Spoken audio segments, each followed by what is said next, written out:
Hello নমস্কার and welcome back to another video of my channel national international Bangla. আর আজকের এই ভিডিওটা হতে চলেছে ইস্ট সিকিমের ওয়ান ডে ট্রিপের উপর, যেরকম আমি আমার লাস্ট ভিডিওতে বলেছিলাম, আর যেখানে আমি কভার করেছিলাম নাথুলা, ছাঙ্গুলের, পামতি। এর উপর থাকবে কিন্তু আজকের এই ভিডিওটা। তাহলে বেশি দেরি না করে চলুন একদম শুরু থেকে শুরু করি ওই ভিডিওটাকে।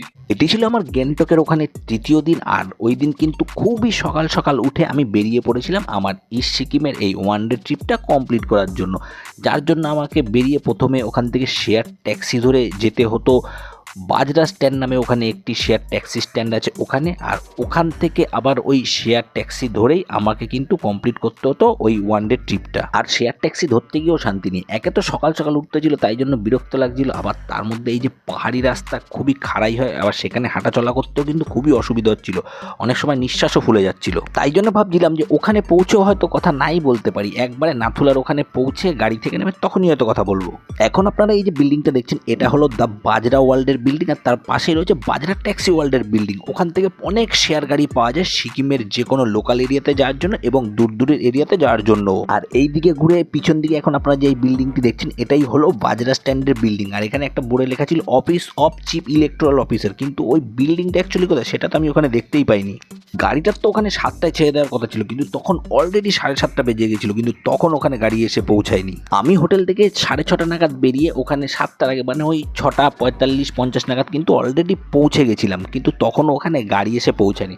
তাই আমি ড্রাইভারদার সাথে কথা বলি, তো উনি বলে এখন তো 7:20 বাজে, আমি 7:30টার মধ্যে চলে আসবো আর গাড়ি কিন্তু তাড়াতাড়ি ছেড়ে দেবো। তাই ওখানে দাঁড়িয়ে দাঁড়িয়ে আমি ওয়েট করছিলাম যে কতক্ষণে গাড়িটা ওখানে আসবে আর এসে তাড়াতাড়ি নাথুলার জন্য বেরিয়ে পড়বে, কারণ একা একা দাঁড়িয়ে দাঁড়িয়ে ওয়েট করতে বড্ড বিরক্ত লাগে, আমার তো মানে অসহ্যই লেগে যায়, কি বলবো, কিন্তু কিছু করার উপায় ছিল না। তাই দাঁড়িয়ে দাঁড়িয়ে আমি ওখানে গাড়িটার জন্যই ওয়েট করছিলাম। তখন সবার আগে এই লোকেশনটাকে একবার দেখে ভালো করে আপনারা একটু বুঝে নিন। এই যে বিল্ডিংটা আপনারা দেখছেন এটা হলো হোটেল টারকানের বিল্ডিং, এর ঠিক নিচে রয়েছে এইচডিএফসি এটিএম, আর পেছন দিকে এখানে যে বিল্ডিংটা আপনারা দেখতে পাচ্ছেন এটাই হলো নাতুলা ছাঙ্গুলেক বা মন্দিরে যাওয়া শেয়ার ট্যাক্সি স্ট্যান্ড, মানে ইস্ট সিকিমে যাওয়া শেয়ার ট্যাক্সি স্ট্যান্ড। আর এই জায়গাটা কিছুটা এরকম টাইপের দেখতে লাগে এই ব্রিজের পাশ দিয়ে।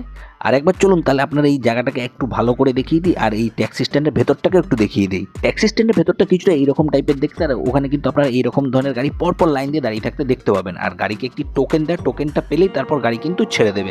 আর ওখানে কিছু এরকম মহিলাকেও আপনারা দেখতে পাবেন যারা কিন্তু পাঁপড় তার সাথে সাথে পপকর্ন এগুলো কিন্তু সেল করতে থাকে। তার সাথে তারা ওখানে অক্সিজেন সিলিন্ডারও সেল করছিল, কিন্তু ওটার প্রাইস আমার বেশি মনে হয়েছিল, একটা সিলিন্ডারের জন্য ওরা 400-500 টাকা চাইছিল।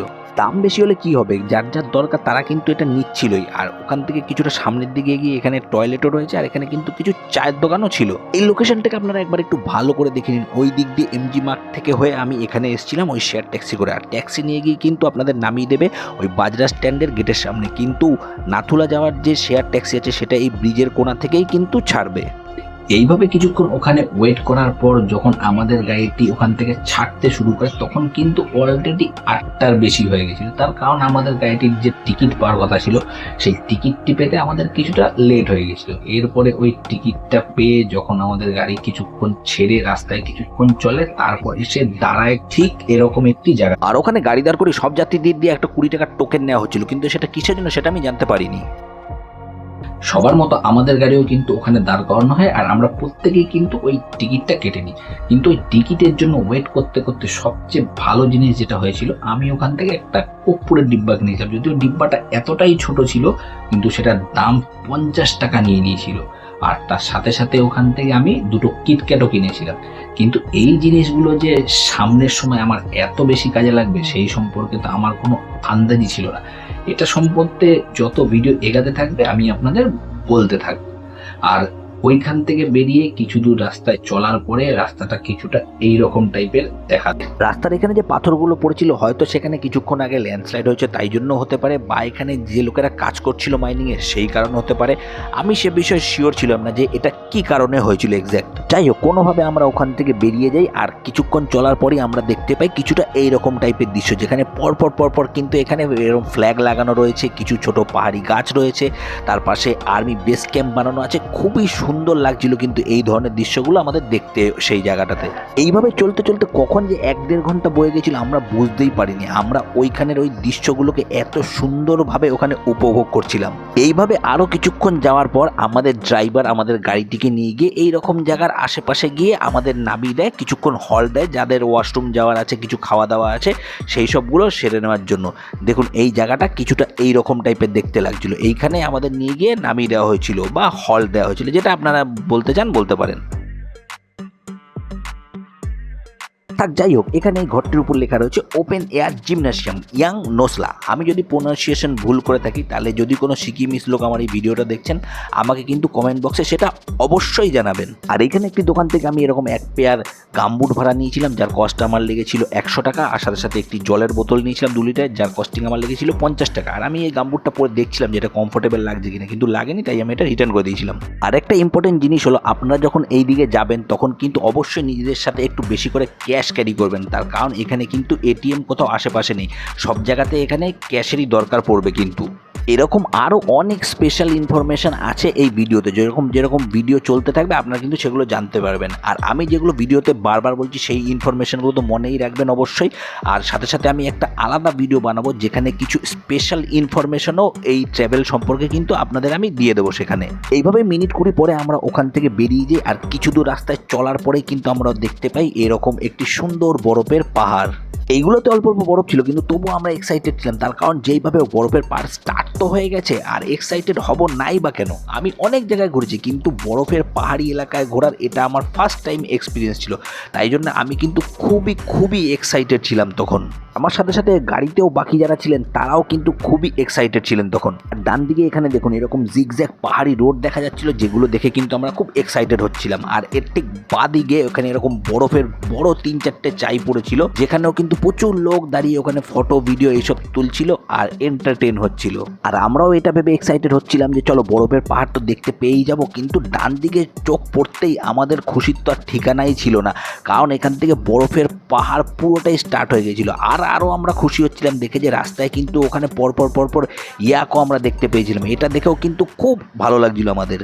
আর আপনারা এটা ধরে নিতে পারেন যে এইখান থেকেই কিন্তু অ্যাকচুয়ালি ছাঙ্গু লেক স্টার্ট হয়ে যায়, অ্যাকচুয়ালি একটু দূরে, কিন্তু এখান দিয়ে স্টার্টিং পয়েন্ট মেনেই নিতে পারেন। কারণ এখানে দেখুন এখানে ছাঙ্গু লেকের গেটটা রয়েছে, আর তার পাশ থেকে দেখুন পরপর লাইন দিয়ে ইয়াকও দেখা যাচ্ছে।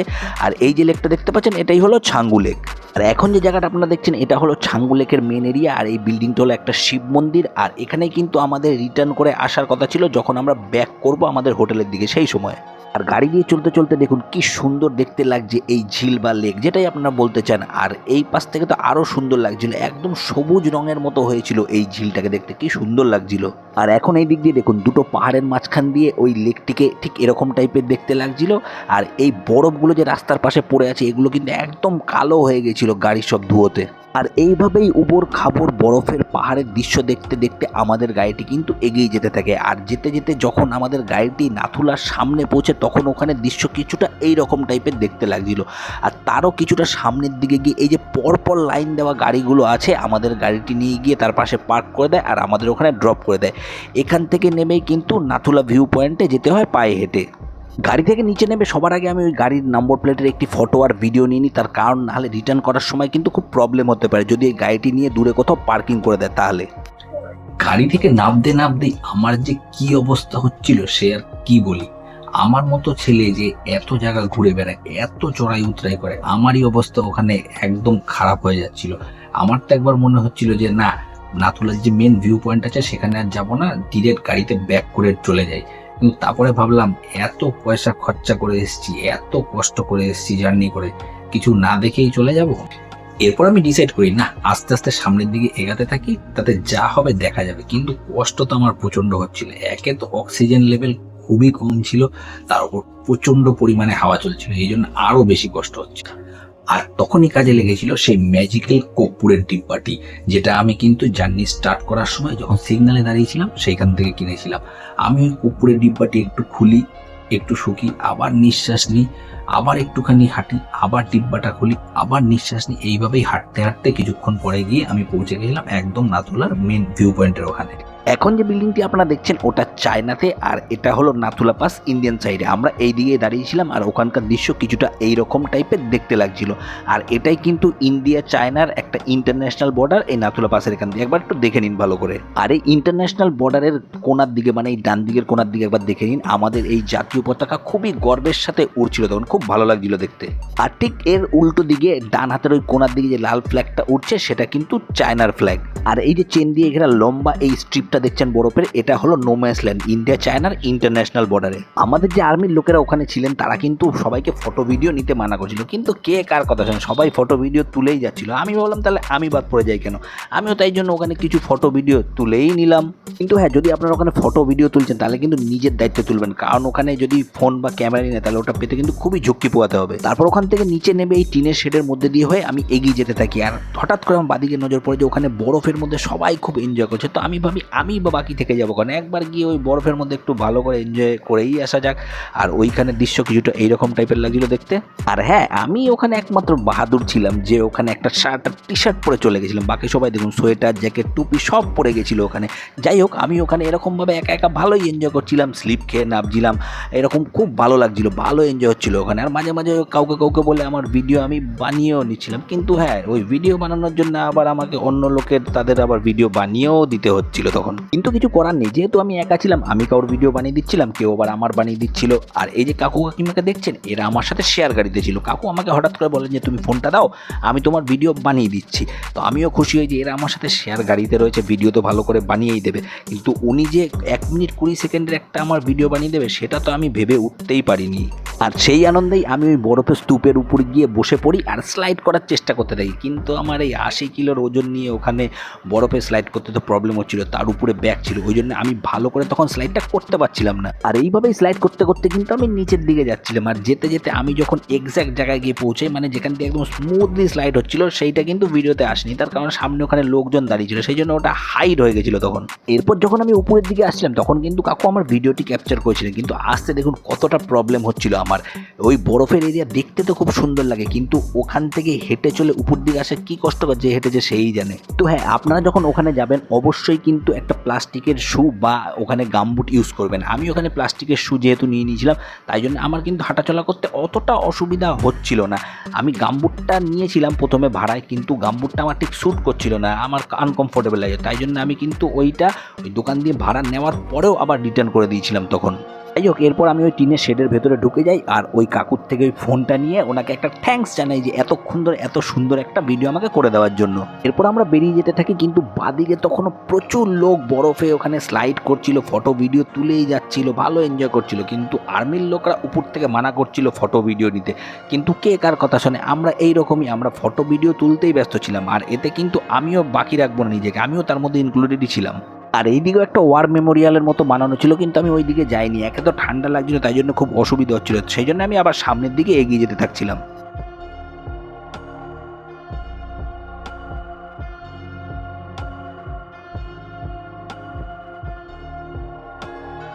খুব এনজয় করেছিলাম ওখানে, কিন্তু এত ঠান্ডা লাগছিল যে কি বলবো, মনে হচ্ছিল যেন একদম হাত পা আমার জমে যাবে, কি বলবো। আর ভিডিও নিতে প্রবলেম হচ্ছিল, ফটো নিতে প্রবলেম হচ্ছিল। ওই কাকুই কিছু ফটো আর ভিডিও তুলে দিয়েছিল, খুব ভালো লাগছিল, কিন্তু ওখানে এত ঠান্ডা লাগছিল যে কি বলবো, নিঃশ্বাস ফুলে যাচ্ছিল। তাই জন্য আমি প্ল্যান করেছিলাম যে এখানে বেশি কথা না বলে একদম নিচে যেখানে গাড়ি দাঁড়িয়ে আছে সেইখানে গিয়ে যত কথা বলার বলবো।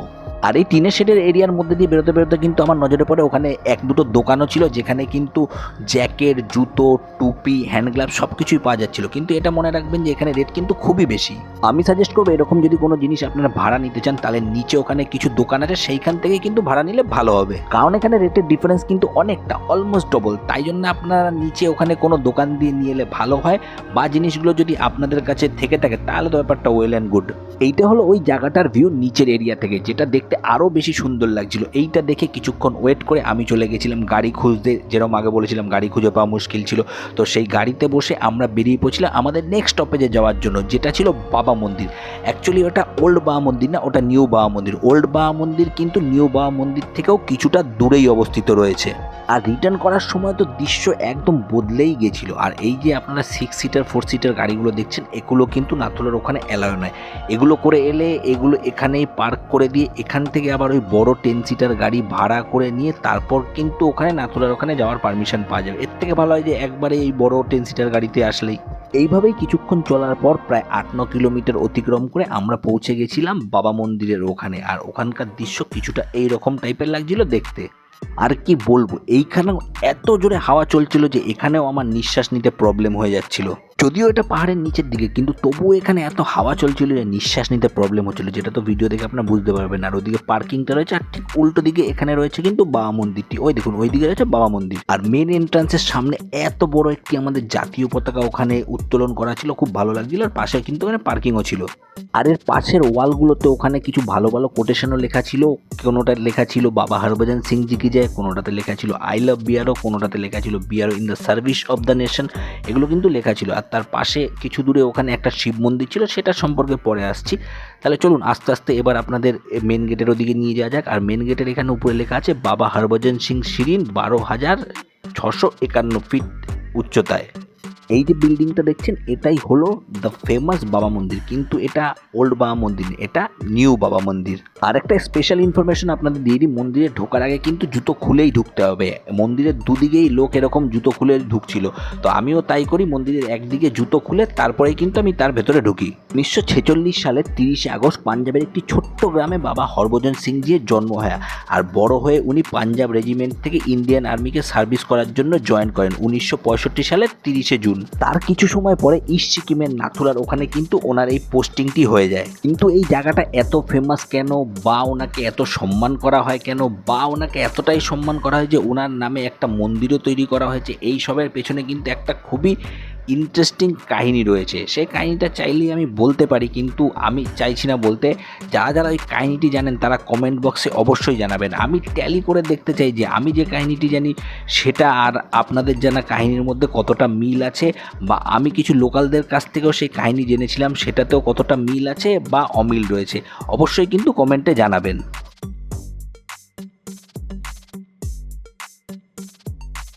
এখন যে মূর্তিটি আপনারা দেখতে পাচ্ছেন ওটাই হলো বাবা হরভজন সিংকে সম্মান জানিয়ে ওনার জন্য বানানো সেই প্রতীকী মূর্তি একটি। এখন আপনারা বাদিকের ওয়ালের এই কোনায় যে ফটো ফ্রেমটি দেখতে পাচ্ছেন ওটি হলো বাবা হরভজন সিংজির আসল ছবি। আর ওই ফটো ফ্রেমটিকে সম্মানের সাথে ওয়ালের উপর ওখানে টানিয়ে রাখা রয়েছে ইন্ডিয়ান আর্মির, দেখুন, ড্রেস পরে বাবা হরভজন সিংজির ছবি।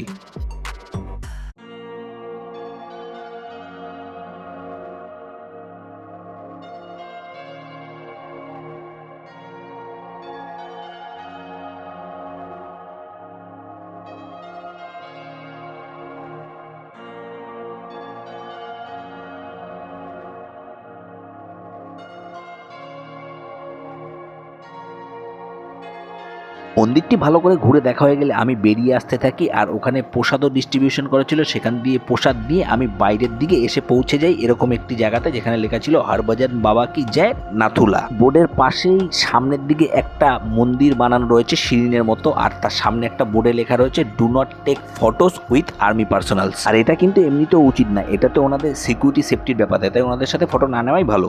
আর এইদিকে মানুষজনের কাজ দেখুন, ওখানে পাথর দিয়ে বাউন্ডারি করা রয়েছে, তার উপরে দাঁড়িয়েই ফটো তুলতে হবে। আমরা ঘুরতে গেছি, এনজয় করতে গেছি, সেটা করলেই হয়। ওই পাথরের উপর দাঁড়িয়ে অত রিস্ক নিয়ে ফটো তোলা মানে শুধু শো অফ করা, সেটা ছাড়া আর তো কিছু আমার মনে হয় না।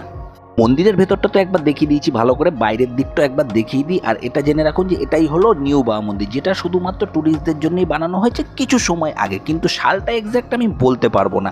আর অরিজিনাল যে বাবা মন্দির আছে মানে ওল্ড বাবা মন্দির, সেটা এখান থেকে কিছু কিলোমিটার দূরে অবস্থিত। সেখানে যাওয়ার জন্য গাড়িওয়ালার সাথে কথা বলে গাড়ি ভাড়া করে তারপরে যেতে হবে। আর এই মন্দির প্রাঙ্গণের ঠিক উল্টো দিকে রয়েছে আরেকটা শিব মন্দির। আমি ভাবছিলাম আমাদের গাড়ি যদি যাওয়ার পথে ওখানে দাঁড়ায় তাহলে একবার নেমে ওখানে ওই মন্দিরটা দর্শন করে আসবো, কারণ আমার তো খুবই প্রবলেম হচ্ছিল নিঃশ্বাস নিতে, এত হাওয়ার প্রেশার ছিল তখন ওখানে। কিন্তু গাড়ি ছাড়ার পরে আমার আর ওখানে যাওয়া হয়নি, তার কারণ গাড়িটি আর ওখানে দাঁড়ায়নি তখন। শিব ঠাকুর আমার মনে থাকে, আমার শ্রদ্ধায় থাকে। ওখানে শরীর দিচ্ছে না তা ওখানে গিয়ে দেখিয়ে শো আপ করতে হবে এরকম কোনো কারণ নেই, শ্রদ্ধা থাকলে তাহলেই হবে। আর আমাদের গাড়িতে লাস্টে ডিসাইড হয় যে কেউ ওল্ড বাবা মন্দিরের দিকে যাবে না। আমি তো টায়ার্ড ছিলাম কিন্তু তবু রাজি হয়ে গেছিলাম, কিন্তু বাকিরা আরও টায়ার্ড ছিল, তো কেউ রাজি হয়নি ওল্ড বাবা মন্দিরের দিকে যাওয়ার জন্য। আর যাতে আমাদের খরচা তো পার হেড 200 টাকা মাত্র। এরপর আমরা ওখান থেকে বেরিয়ে পড়ি ওই দিনের আমাদের লাস্ট স্পটে যাওয়ার জন্য, যেটা ছিল ছাঙ্গু লেক বা সঙ্গো লেক। আমি যদি প্রোনাউন্সিয়েশন ভুল করে থাকি আমাকে কমেন্ট বক্সে অবশ্যই জানাবেন।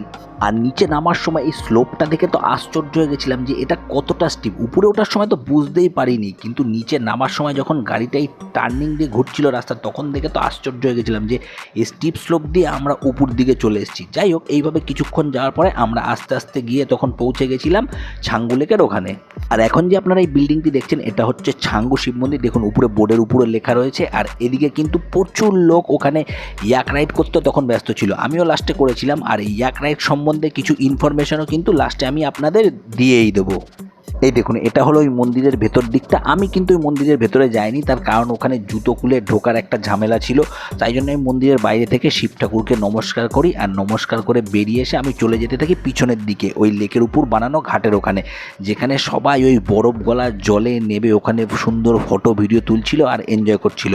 আর আমিও কিন্তু সেটা করতেই ওখানে চলে যাচ্ছিলাম আস্তে আস্তে এই সিঁড়িগুলো দিয়ে নিচের দিকে নেবে।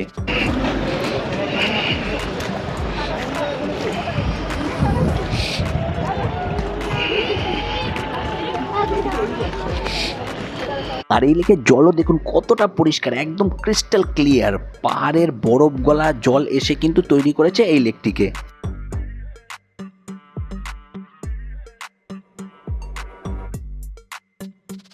এইটাই হলো ছাঙ্গু লেক বা সঙ্গো লেক। আমি যদি প্রোনাউন্সিয়েশন ভুল করে থাকি আবারও বলছি, কমেন্ট বক্সে আমাকে কারেক্ট করে দেবেন। এটাই ছিল ওই দিনকের আমাদের লাস্ট স্পট। এরপর ওখান থেকে ঘুরে আমরা চলে যেতাম গ্যাংটকে আমাদের হোটেলের ওখানে। আর এই লেকে আমরা যাওয়ার কিছুদিন আগেও কিন্তু এখানে বরফ জমেছিল। আমরা যখন গেছিলাম তখন তো ওটা অনেকটা পরিষ্কারই হয়ে গেছিলো, যেইগুলো আমরা কিছু লোকাল লোকের দিয়ে জানতে পেরেছিলাম। আর ওইদিকে পাহাড়ে দেখুন তখনও কিন্তু পুরো পাহাড়টাতেই প্রায় বরফ জমেছিল তখনও। আর ওখানে এতটাই ঠান্ডা ছিল যে আমার তো প্রায় গলা বসেই গেছিলো, আর আমার আওয়াজও ভালো করে আসছিল না। সেটা আমি ভালো করেই জানতাম, তবু যতটা করা যায় করছিলাম তখন।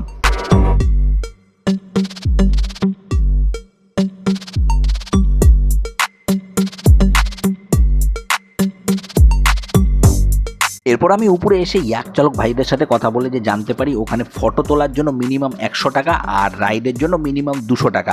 এরপর যত আস্তে আস্তে ডিস্টেন্স বাড়তে থাকবে তত রেটও কিন্তু বাড়তে থাকবে, 200, 400, 600, 800 এইভাবে যত দূর আপনারা যাবেন তত বাড়বে। আমি যখন এটার পিঠে বসে বা এটার সাথে ফটো নিচ্ছিলাম খুব ভালো এনজয় করছিলাম, কিন্তু যখন আমি এটার মাথার উপরে একটু হাত রাখতে যাই তখন এটা ঘুরে আমাকে গুঁতো মারতে আসে। সেটা দেখে কিন্তু আমার আবার ওখানে খুব ভয়ও লেগে গেছিলো তখন, কিন্তু ভয় পেতে পেতেও লাস্টে এর মাথায় হাত রেখে একটা ফটো আমি তখন নিয়েই নিয়েছিলাম। এরপর এই দিক দিয়েও ঝিলের পুরো একটা ভিউ নিই আর চিন্তা করতে থাকি যে এই ঝিলের জলটা যদি বরফ হয়ে থাকতো তাহলে কেমন হতো দেখতে। কারণ আমরা যেদিন গেছিলাম সেদিন তো ওটা জলই ছিল, কিন্তু তার কিছুদিন আগে অবধিও এই ঝিলের জলটা বরফ আকারে ছিল তখন। আর রাস্তার এখান দিয়েও দেখুন ওয়েদারটা কত সুন্দর লাগছিল দেখতে, পুরো স্বপ্নের দুনিয়ার মতো মনে হচ্ছিল। পাহাড়ের উপর দিয়ে সাদা মেঘের আবরণ ভেসে ভেসে যাচ্ছিল, দেখে খুব খুব খুব সুন্দর লাগছিল তখন। ইচ্ছে তো করছিল আরও কিছুক্ষণ ওখানে থাকার জন্য, কিন্তু তারপর ভেবে দেখলাম যে যা যা দেখার যা যা করার সব তো অলরেডি করেই ফেলেছি, তাই বেশিক্ষণ ওখানে দাঁড়িয়ে থেকে কোনো লাভ হবে না। তাই জন্য আমরা আমাদের গাড়িতে বসে বেরিয়ে পড়ি। আমরা সকালে যেখানে টি ব্রেকের জন্য দাঁড়িয়েছিলাম সেই স্পটে যাওয়ার জন্য, কারণ অলরেডি তখন দুপুর হয়ে গেছিলো আর কিছু কিছু লোকের তখন লাঞ্চও করার ছিল, সেই জন্যই আমরা ওখানে চলে গেছিলাম। আর আমিও ওখান থেকে কিছু জিনিস কিনেছিলাম যার ব্যালেন্স টাকাটা আমার রিটার্ন নেওয়ার ছিল সেটার জন্য। আর এইভাবেই চলতে চলতে কিছুক্ষণ পর আমাদের গাড়িটি গিয়ে পৌঁছে যায় ঠিক ওই স্পটটিতে। লাঞ্চ টাঞ্চ করে নিয়ে আমার টাকা রিটার্ন নিয়ে আমাদের সিঁড়ে চলে যাওয়ার কথা ছিল গ্যাংটকের এমজি মার্গের ওখানে। অ্যাকচুয়ালি এমজি মার্গ না, গাড়িটির নামানোর কথা ছিল বাজরা স্ট্যান্ডের ওখানে নেবে, সেখানে নেবে আমার চলে যাওয়ার কথা ছিল আমার হোটেলে, আর বাকিরা চলে গেছিল তাদের হোটেলে। আর ওখানে গিয়েই আমি আমার ওই দিনকের এই ভিডিওটাকে শেষ করেছিলাম, কিন্তু যে এই সিকিমের সিরিজ সেটা কিন্তু এখানে এন্ড হয়নি। এর সাথে সাথে আমি প্ল্যান করেছিলাম কুচবিহারে যাওয়ার, তার সাথে অ্যাড করেছিলাম নেপালের কান্যাম বলে একটা জায়গা আছে সেখানে যাওয়ার, কিন্তু আমার অ্যাকচুয়াল প্ল্যান ছিল পেলিং, নামচি এই সব জায়গায় যাওয়ার। কিন্তু তার জন্য লাগতো শেয়ার গাড়ি, কিন্তু আমি শেয়ার গাড়ি পেয়েই উঠছিলাম না, আমাকে রিজার্ভ করতে বলা হচ্ছিল। আর রিজার্ভ করার জন্য যে রেটটা পড়ছিল সেটা কিন্তু একদম আমার বাজেটের বাইরে ছিল, মানে কোনোভাবেই অ্যাফোর্ড করতে পারতাম না। সেই জন্য আমি সেই প্ল্যানটা ক্যান্সেল করে দিয়ে এইগুলোকেই আমার ওই ট্রিপের প্ল্যানের মধ্যে অ্যাড করে নিয়েছিলাম। তারও কিছু ভিডিও আপনারা আস্তে আস্তে পেয়ে যাবেন। এটা হলো সেই দোকান যেখান থেকে আমি সকালবেলা কিছু জিনিসপত্র কিনেছিলাম। আর এখান থেকে আপনার টুপি, জামা, জুতো ইটিসি রেন্টে নিতে পারেন। উপরে তো রেট অনেকটাই বেশি, আগেই আমি বলেছি, কিন্তু এখানে রেট কিছুটা হলেও রিজনেবল বটে। এরপর আমরা ওখান থেকে বেরিয়ে পড়ি আর রিটার্ন করতে থাকি বাজরা স্ট্যান্ডে যাওয়ার জন্য। কিন্তু আমাদের ভাগ্য ভালো যে অত দূর আমাদের যেতে হয়নি। ওখানে কাজী রোড বলে একটি জায়গা আছে, গাড়িটি আমাদের সেখানেই নামিয়ে দেয়। আর গাড়ি থেকে নামতেই গাড়িতে একজন লেডি ছিলেন, তিনি আমাকে জিজ্ঞেস করছিলেন যে ভিডিও আপনি কেন বানান। তো আমি তাকে বলি আমি এই যে ভিডিও ইত্যাদি সব বানাই, এগুলো কিন্তু আমি আমার শখের জন্যই বানাই ব্যাস। এই দেখুন, এটা হচ্ছে কাজী রোডের এরিয়া। এখান থেকে 2-4 মিনিট 5 মিনিট সামনের দিকে এগালেই কিন্তু এমজি মার্গ পড়ে। আর এখান থেকে ঘুরে এই যে সিঁড়িটা দেখছেন, এই সিঁড়ি দিয়ে 2-3 মিনিট সামনের দিকে নিচে এগিয়ে গেলেই কিন্তু সেখান দিয়ে এমজি মার্গ পাওয়া যায়। আর এমজি মার্গ থেকে যেরকম আমার আগের ভিডিওতে দেখিয়েছি, সামনের দিকে এগিয়ে 5-7 মিনিট গেলেই কিন্তু সেখানে পাওয়া যায় আমার হোটেলটি।